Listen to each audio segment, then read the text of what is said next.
Oi pessoal, bom dia, tudo bem? Então, olha só, é, a República Romana, ela é o período da história romana que é, fica no meio, vamos dizer assim, da monarquia, do período monárquico, do período que Roma era governado por reis, e ao período imperial, o período em que a monarquia, em que a Roma foi governada por imperadores, tá ok?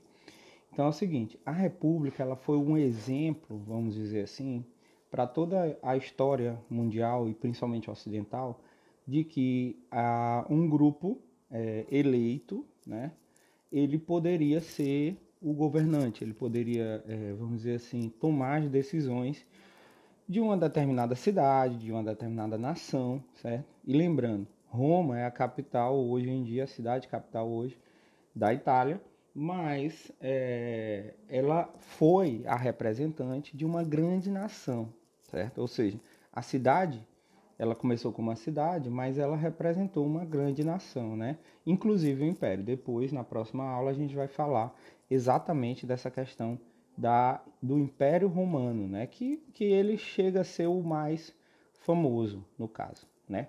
Então, República Romana, o termo res pública significa o quê? Coisa pública. Então, o que eles queriam dizer naquela época era que é, o governo era uma coisa de todos, ou seja, uma coisa pública, algo que é de todos. E aí é que a gente tem esse termo, gente, para a gente pensar sobre todas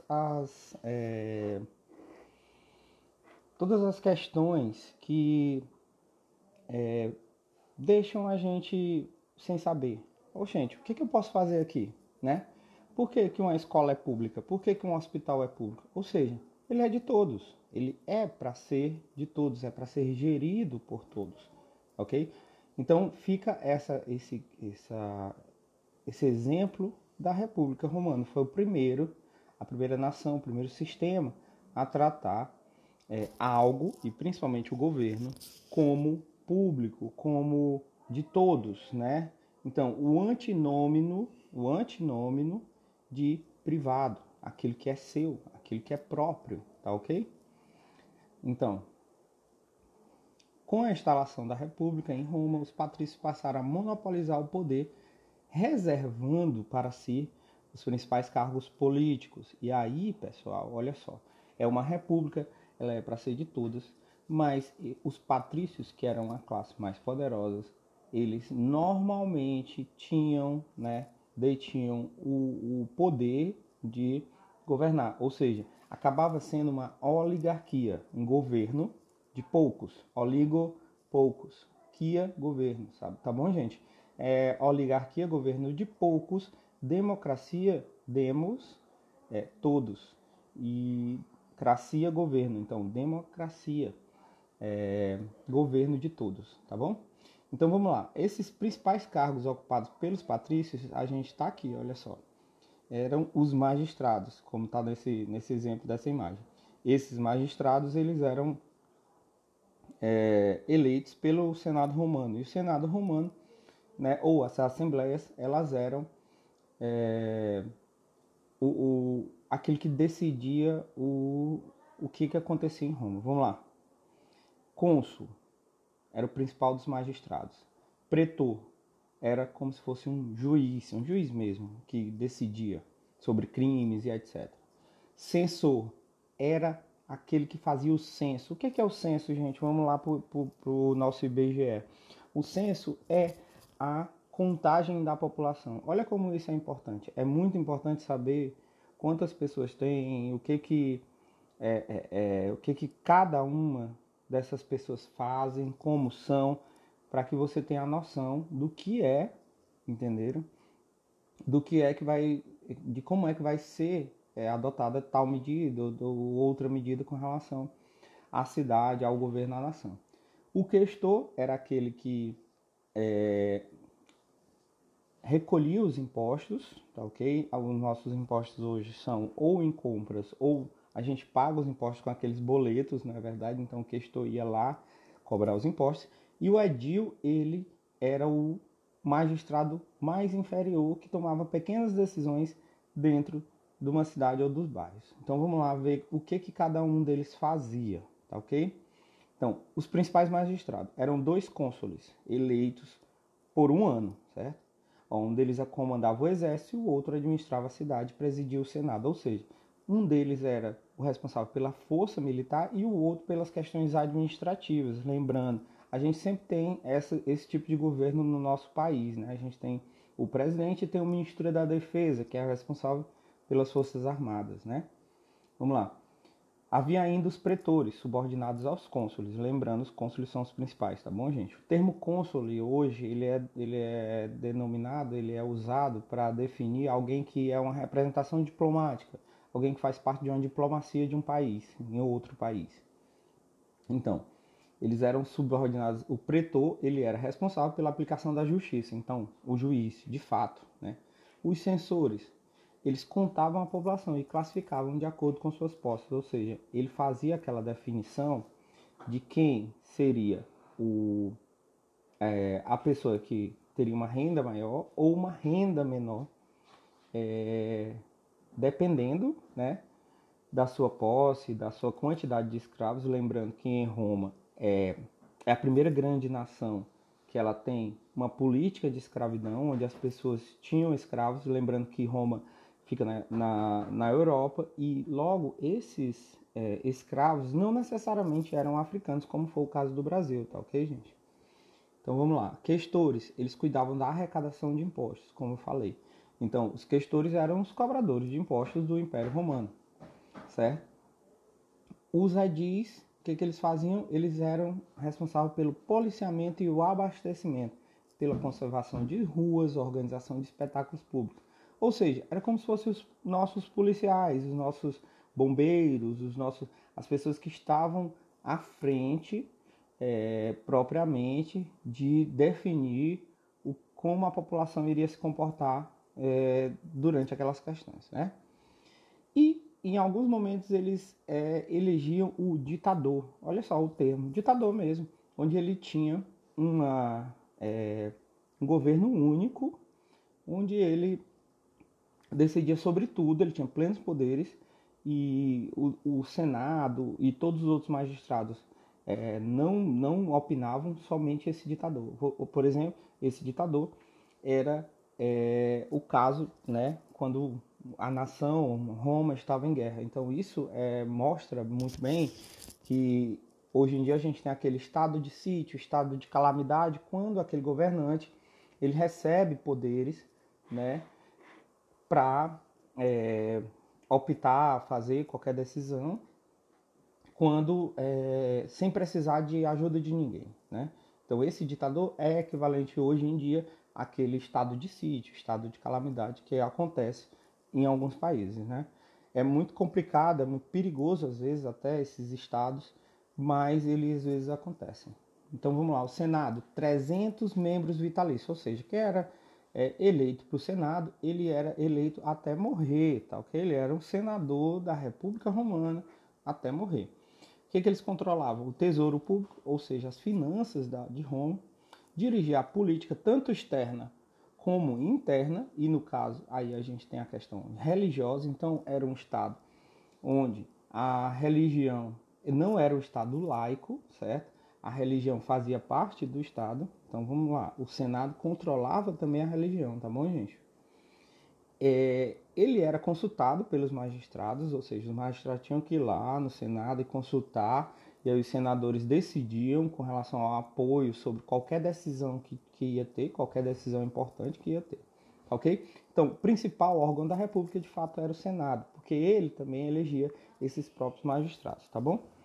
Então, vamos lá, vamos para os 3 tipos de assembleias aqui, que estão aqui em negrito. Essas 3 tipos de assembleias, elas são super importantes para entender como esse Senado se reuniria para decidir sobre esses magistrados. Por exemplo, cada magistrado ele era eleito pela Assembleia e dali, da eleição, ele passava a decidir sobre os próprios cidadãos que o elegeram. parece muito com o nosso estilo, né? A gente elege alguém exatamente para ter aquela referência e para que ele tome decisões acertadas com relação a nós mesmos, né? A gente elege o presidente, os senadores, os deputados, os prefeitos e vereadores para que eles, acreditando que eles vão tomar decisões acertadas com relação a nós. Então vamos falar dessas 3 assembleias. Essas 3 assembleias elas são como se fossem as nossas eleições que vão acontecer agora recentemente. Assembleia das Tribos, reunião do cidadão conforme local e residência, ou seja, a tribo era como se fosse um bairro, né, da cidade.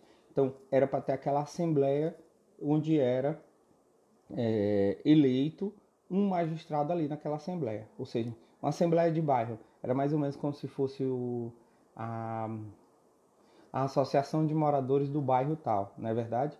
O que ela elegia? Ela elegia os magistrados mais inferiores, que eram os questores e os edis, ou seja, os policiais na época, eles eram eleitos também. Então esses policiais, eles recebiam os edis, eles recebiam essa denominação exatamente para controlar as pessoas nos seus espaços públicos, enfim, né? E eram eleitos pelos próprios moradores. Já pensou se a gente elegesse os nossos policiais? Tem países que é assim, eles elegem o seu xerife, vamos dizer assim, aquela pessoa que vai cuidar da segurança e etc. das pessoas, não é verdade? Questores, ou seja, eram eleitos também as pessoas que cobravam os impostos das pessoas, né? Enfim, Assembleia da Plebe, aí o nome já diz, os plebeus eram a classe mais pobre, a classe mais populosa, mas também tinham sua assembleia. Então, ela era só por plebeus, não, os patrícios não participavam dessa assembleia. E eles só votavam assuntos de interesse da plebe, ou seja, algo que a plebe precisava para com os plebeus era votado nele. Assembleia Centuriata, tá aqui, ó. Aí já tem um termo, gente, que é muito conhecido, inclusive, que é o centurião, né? Essa reunião eles reuniam os centúrias, que eram as unidades do exército, como se fossem os batalhões hoje em dia, e cada chefe dentro do exército ele era um mais rico do que o outro, ou seja, você era mais rico, tinha mais escravos, então você mandava nos que tinham menos, né? Então essa questão fazia com que você fosse um centurião de mais poder ou menos poder dentro do exército. Eles votavam sobre a guerra e os acordos de paz, lembrando que Roma dominava muitas regiões e por isso que ele tinha muitos escravos, né? E, além disso, eles elegiam os cônsules e os pretores, ou seja, os cargos máximos da magistratura romana. Eles eram eleitos por essa Assembleia Centuriata, que eram a reunião das centúrias e dos centuriões, que eram chefes das centúrias, tá bom? Então, vamos lá. O exército romano ele era composto eminentemente por pessoas ricas, exatamente porque as pessoas custeavam o seu equipamento. Não era como hoje em dia, que o poder público é que custeia o nosso exército, a nossa garantia de soberania, né, no caso. Então, essa questão, normalmente lá em Roma, ela era exclusiva de patrícios. Os plebeus normalmente não conseguiam participar do exército, exatamente porque não tinham posses condizentes. Agora vamos ver aqui, patrícios e plebeus. Patrícios são a classe mais rica, como eu disse, tinha acesso a esses locais de mando, né? A magistratura, o senado, e os plebeus normalmente eram mais excluídos. Lembrando que os patrícios também, gente, eles conseguiam conquistar mais escravos nas guerras, tanto na Europa, na África, na Ásia, certo? Então, as guerras que Roma participava, vinham pessoas capturadas dessas guerras, né? E normalmente se tornavam escravos dos patrícios, né? Então, eles eram mais ricos também por ter mais pessoas a serviço deles, tá bom? Então vamos lá. O que acontece depois que patrícios e plebeus iniciam sua disputa? Vamos ver qual era o grande problema. Ao excluir os outros grupos do exército do poder, os patrícios encontraram forte resistência por parte dos plebeus, que eram a maioria, né? Os mais pobres eram a maioria. Como cidadãos, os plebeus contribuíam para a riqueza de Roma, ou seja, eles pagavam imposto, não é verdade, gente? E serviam ao exército, mesmo sem um material de qualidade, mas eles serviam. Apesar disso, eles eram excluídos da participação do governo, ou seja, as suas assembleias não eram reconhecidas como as assembleias dos patrícios. Então, a exclusão também era repetida na vida social. Direito ao casamento entre patrícios e plebeus não era permitido, era proibido. Além de os plebeus, ao serem convocados para a guerra, eles não tinham com quem deixar suas terras, normalmente, e acabavam perdendo, e quando voltavam, adquiriam tantas dívidas que eram obrigados a se tornarem escravos dos patrícios. Já os patrícios não precisavam se preocupar, porque sempre teria gente para cuidar das suas terras ao momento que eles fossem para as guerras, não é verdade? Então começa a ter a luta por igualdade de direitos entre patrícios e plebeus. Começa a ter essa exigência de que os plebeus eles saiam dessa condição inferior, entendeu, gente? Então vamos lá. Começa essa tentativa de direito e começa a ter alguns ganhos, tá bom? Os plebeus começam a ganhar com isso, né? Vamos lá. Olha, ó. Tribunato da plebe, ano 494 a.C. Os plebeus ganharam o direito de eleger um tribuno da plebe. E aí, gente, o tribuno da plebe, ele é um grande e principal representante desses plebeus. Por quê? Porque o tribuno, ele era um magistrado, mas que ele tinha o dever de beneficiar os mais pobres. Na verdade, ele tinha que defender os interesses dos plebeus. Então, olha só como começa essa disputa aí para tentar igualar essas condições, tá bom? Lei da 12 Tábuas, 450 a.C. As primeiras leis escritas não são as primeiras leis escritas da história, lembrando que a gente tem o Código de Hammurabi, que é uma das primeiras leis lá da Mesopotâmia, né, escrita em pedra, né? Mas essa lei de 12 tábuas ela é muito importante porque faz parte da própria história das leis, história do direito, história do exercício do direito das pessoas obedecerem leis escritas, né? Ou seja, como diz Aristóteles, a lei deveria estar acima de todos os homens, não é verdade? As primeiras leis escritas, né? Inscrições em placas de bronze, diferentemente da lei de Hammurabi, que era inscrições em terracota, em adobe, numa parede, né? Então, com essas leis escritas, ficava muito difícil para os patrícios interpretá-las conforme seus interesses. Ou seja, se tinha uma lei falada em que o patrício dizia era assim, não é assado, a gente tinha que obedecer. Se estava escrito, todos sabiam. Então era muito mais difícil para os patrícios usarem essas leis que não eram escritas a favor da vontade deles, na verdade.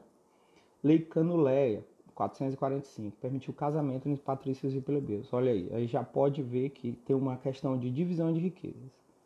Lei Licínia Sextia, 367 a.C. Uma das leis determinava que um dos dois cônsules, olha só, tinha que ser plebeu. Olha só a conquista. São dois cônsules, não é? Se o do exército era patrício, o do senado tinha que ser plebeu. Se o do senado fosse patrício, o do exército tinha que ser plebeu. Vocês estão entendendo? Muito poder à plebe. Lei Poetélia Papira. Então, a lei que proibiu a escravidão por dívidas. Olha só essa ideia.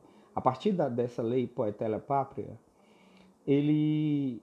a escravidão agora só poderia ser dos estrangeiros capturados em guerras. Os próprios romanos não poderiam mais ser escravos. E a Lei Hortência, de 286 a.C., permitia que leis fossem aprovadas pela Assembleia da Plebe. Olha só, as decisões tomadas pelos plebeus em sua Assembleia passaram a valer para todos os cidadãos. Ou seja, a Assembleia da Plebe ela começou a ter a validade igual às outras assembleias, e não só para a plebe, tá bom? Olha só, A luta da plebe por direitos estendeu-se por mais de 200 anos e beneficiou sobretudo os plebeus mais ricos. Olha só, alguns se beneficiando mais que outros. Os únicos que conseguiram o cargo magistrado ou de senador, que eram os plebeus mais ricos. Outra via de ascensão dos plebeus foi o casamento entre seus filhos e os das famílias patrícias. Formou-se assim um novo grupo social chamado nobilitas, né? Composto por patrícios e plebeus enriquecidos. Ou seja, gente, alguns plebeus acabaram traindo aqueles a quem deveriam defender, tá ok? Roma. Então vamos lá. Enquanto os plebeus lutavam pelos seus direitos, Roma se expandia cada vez mais. Por isso, gente, que a gente vai ver que o Império Romano ele é enorme, ele compreende 3 continentes, exatamente porque a expansão de Roma ela começa exatamente na época da República, tá ok? Então vamos lá, olha só. Essa imagem aqui é do Asterix e Obelix, a história super importante que fala de Roma tentando conquistar a região galesa, que é a região da ilha, norte da ilha da Inglaterra, tá ok? Da Gália. Galesa não, norte da Inglaterra não, gente, norte da França, né? A Gália é norte da França. Então vamos lá, olha só. Vamos descer para cá. Desde cedo, os romanos se armaram para se defender dos ataques de seus vizinhos. Mas com o recrudescimento, diminuição das lutas sociais e o fortalecimento político da plebe, os romanos passaram a guerrear, sobretudo para obter bens, terras e outras riquezas, certo? E controlar rotas de comércio. Os povos vencidos eram transformados em aliados e eram obrigados a fornecer soldados para Roma. Já as terras conquistadas dos adversários eram transformadas em terras públicas. Olha só. A arge publicus, né, em latim, para a fortuna e glória de Roma. Assim, entre os séculos 5 e 3 a.C., lembrando que o AC é a contagem regressiva, certo? É do maior para o menor. Por meio de guerras e acordos políticos, as legiões, lembrando, a gente tem a centúria, que é um pequeno pedaço do exército, e a legião, que é um grande pedaço do exército. É como se fossem os batalhões e as divisões, hoje em dia. Formados pela infantaria, artilharia e cavalaria, conquistaram quase toda a Península Itálica. Ou seja, Roma se tornou o que hoje é a Itália e depois passou para muito além. Com a conquista da Itália, Roma se transformou em uma potência militar e econômica. Beleza. E aí tinha uma outra potência econômica super importante, que era Cartago. E aí, gente, essa é a importante história das guerras púnicas. Esses caras de Cartago, eles eram chamados de punos. Olha só. Então, daí vem o significado da palavra punir, punição, certo? Porque a vitória de Roma sobre Cartago foi super importante para o poder de Roma. Ela destravou o poder de Roma. Era a grande potência que tinha dominando aquele mar Mediterrâneo. Então, Roma e Cartago eram as duas potências que, ao guerrearem, e uma vencer a outra, no caso Roma venceu Cartago, definiu que Roma seria a maior potência daquela época. Por isso que se tornou um império que se tornou, certo? Tão falado, certo? Cartago, gente, hoje é onde fica Tunísia, bem ao norte da África, tá ok? É uma pontinha, um país bem pequeno, africano, norte-africano, mas é um país que ainda hoje ele é bastante rico. É um país, digamos assim, rico para aquela região, mas que naquela época foi derrotado exatamente por conta de Roma. Vamos lá. Romanos e cartagineses se enfrentaram em 3 guerras consecutivas entre 264 e 146 a.C., ou seja, entre o século 3 e o século 2, tá bom? De antes de Cristo, ou seja, foi bem perto, vamos dizer assim, de iniciar a história de Cristo em Roma. Lembrando que Cristo nasceu durante a época do Império Romano, viveu durante a época do Império Romano, e esse Império Romano dominava a região da Judéia, onde você teve o movimento de Jesus, né? O nascimento, o crescimento, a divulgação de suas ideias e etc. Vamos lá. Quando quando houve a derrota definitiva, né, os cartagineses eles foram escravizados, a região toda foi destruída e tudo isso foi acabado. Lembrando, gente, que a gente tem que lembrar de um grande articulador militar cartaginês chamado Aníbal, tá ok? Esse cara tem uma super história que ele dá a volta no norte da África, Península Ibérica, Pirineus e etc., atravessa várias montanhas exatamente para tentar dominar Roma pelo lado continental e não pelo lado marítimo. Assim, ele acharia que levaria os seus elefantes, lembrando que no seu exército eles usavam elefantes, e essa dominação, segundo ele, seria uma dominação definitiva de Roma. Só que ele deixou desguarnecido Cartago e isso contribuiu com a sua derrota, não é verdade? Olha só, a seguir, após a derrota dos cartagineses, os romanos voltaram-se para o leste, onde dominaram a Macedônia, país atual ao norte da Grécia, dominaram a Grécia, parte da Ásia Menor hoje é a Turquia, depois conquistaram a Gália, que é a França hoje em dia, então o lado oriental e o lado ocidental do continente europeu. Sob comando do general Júlio César, ocuparam o Egito, norte da África, super importante, a nação até então considerada a mais histórica e rica. A gente estudou o Egito no começo do ano. E assim, no fim do século I a.C., Roma tinha se tornado a senhora das terras em volta do Mediterrâneo, ou seja, tudo em volta do Mediterrâneo, tanto desde a Ásia Menor, que é a Turquia, até a Gália, na França, e o Egito, na África, assim como a Tunísia, que era Cartago na época, foi toda dominada por Roma, né? Então, qual era o termo que eles usavam? Mare Nostrum, que significa nosso mar. Ou seja, para eles, a ideia do orgulho era de que todo o Mediterrâneo pertencia a Roma. Vamos lá. Os territórios conquistados por Roma foram transformados em províncias. O denário, a moeda de prata romana, tornou-se a moeda circulante na Itália e nas províncias, né? Que, como eu acabei de falar, tanto na África como na Europa como na Ásia. As conquistas romanas provocaram uma série de profundas mudanças em Roma, tais como, vamos lá, ponto. Enriquecimento do Estado romano, terras, minas, rebanhos, dinheiro de impostos e outros bens obtidos na província. Imagine o tanto que essa Roma se enriqueceu dominando todos esses territórios. A ascensão dos cavaleiros, o novo grupo social formado de homens enriquecidos com o comércio, a cobrança de impostos nas províncias, os serviços prestados a Roma. O nome deriva do fato de os indivíduos poderem pertencer à cavalaria por serem ricos. A cavalaria exigia dos seus integrantes armas e equipamentos caros, né? Aumento considerável do escravismo. Lembrando, a grande nação escravista da história é Roma. É Roma que é o último bastião da escravidão na Europa. Depois a escravidão continua na Ásia e na África e, infelizmente, também continua na América. Mas a própria Europa já foi bastante escravista, tá ok, gente? Penúltimo ponto, concentração de terras conquistadas, já que as maiores e melhores terras foram apropriadas por plebeus, patrícios, e pelos cavaleiros. Roma tornou-se a cidade cosmopolita. O que quer dizer isso, cosmopolita? Quer dizer que ela tem várias participações de várias culturas, ou seja, todas as culturas estão dentro dessa cidade. Isto é, passou a reunir indivíduos de diferentes povos e culturas.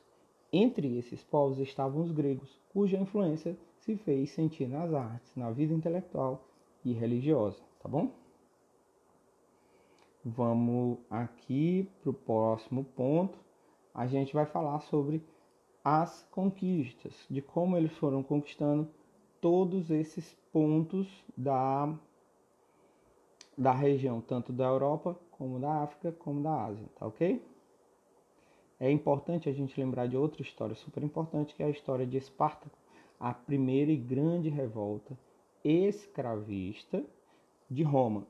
Espartaco ele foi capturado para ser um escravo gladiador, ou seja, um escravo de entretenimento, um escravo de entretenimento de lutas, ou seja, os gladiadores eles replicavam as lutas romanas para, vamos dizer assim, angariar fundos, arrecadar muito dinheiro para as pessoas que eram donas desses gladiadores, tá ok? E Espartacus foi considerado a grande revolta contra essa humilhação de ser um escravo lutador, ou seja, um escravo que servia apenas para morrer, tá bom? Então tá aqui.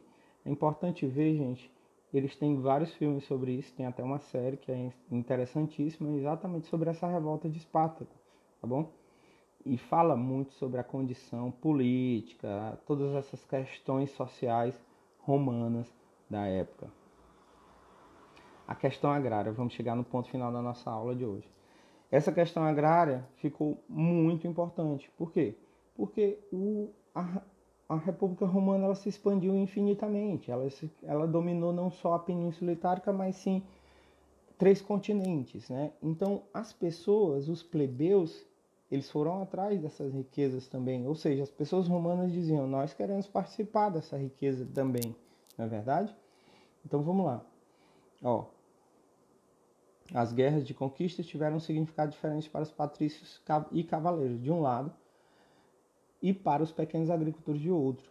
Os patrícios apossaram-se da maior parte das terras e montaram fazendas escravistas.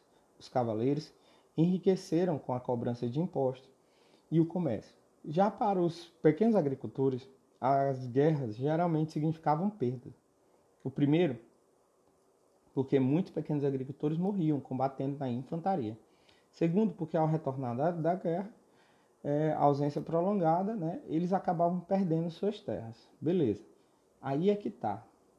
Olha só. Além disso, as ocorrências de fazendas escravistas e dos produtos vindos de províncias a preços baixos arruinou esses pequenos produtores lá em Roma que tinham suas pequenas fazendas. Certo?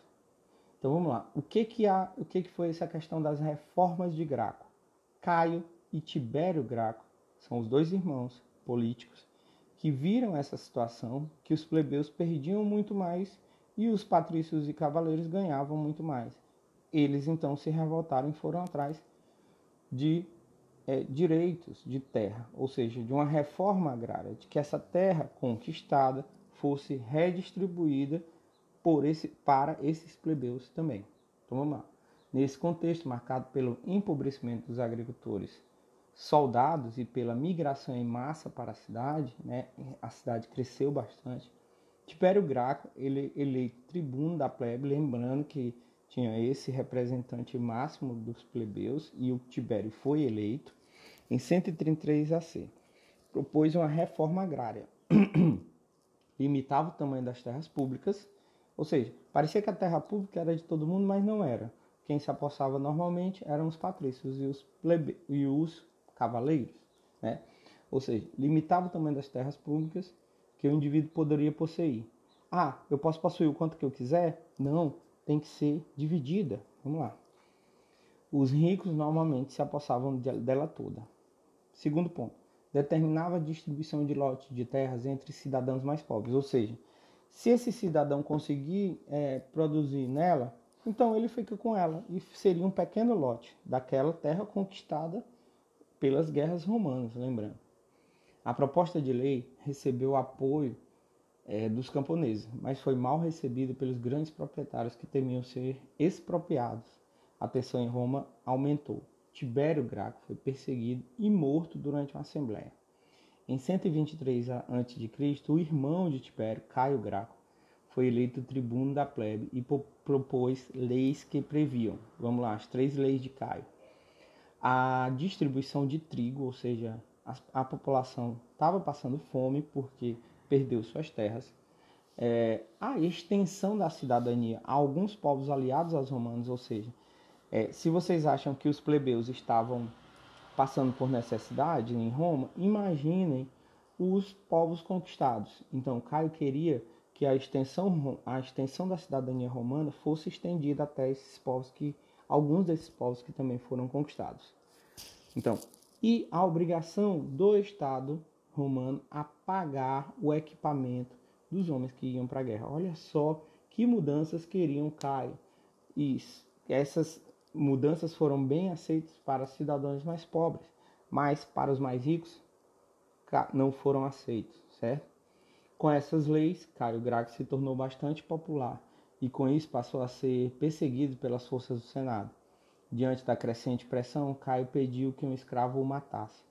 Com a morte dos irmãos Graco, a questão agrária continuou sem solução e as disputas pelo poder tornaram-se cada vez mais violentas. É exatamente por causa dessa questão agrária de Caio Graco que a gente vai ter uma ascensão dos militares, que vai ser o assunto da próxima aula. E a gente vai ter a inauguração do Império Romano. Se o Senado vai perder força, né, a gente vai ter agora um imperador super poderoso que vai governar todo esse império, todo esse vasto território, ok? Valeu, gente. Até a próxima aula.